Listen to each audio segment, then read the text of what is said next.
ตามการรายงานของท่านนางเกตนิสรสุดสดาวงศ์ห้องหัวหน้าแผนกแรงงานและสวัสดิการสังคม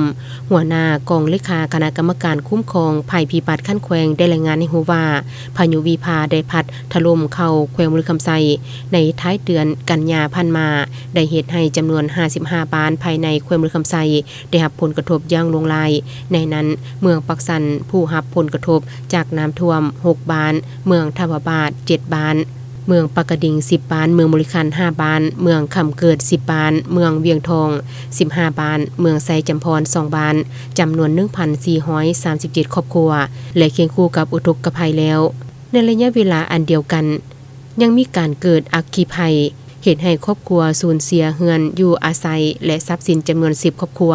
ในนั้นอยู่เมืองปากกระดิ่ง1ครอบครัวคำเกิด5ครอบครัวปักสัน2ครอบครัวและเมืองบริคัน2ครอบครัวต่อปัญหาดังกล่าวกระทรวงแรงงานและสวัสดิการสังคมและแขวงมุขคำไซได้เริ่มให้การช่วยเหลือตั้งแต่มือได้รับผลกระทบจนฮอดปัจจุบันในนั้นมีข้าวสารจำนวน 40.5 ต้น 40.5 ต้นเหล็กตะปูเป็ดจำนวน58แกตเครื่องไซครัวเฮือนจำนวน100สุดมุ้งจำนวน100ด่างสาดยาง100พื้นเครื่องบรรเทาทุกข์700ธงเครื่องช่วยเหลือนี้แม่นเฉพาะภาครัฐนอกนั้นยังมีการช่วยเหลือจากองค์การจัดตั้งของภาครัฐบริษัทห้างหารองค์การจัดตั้งสังคมและบุคคล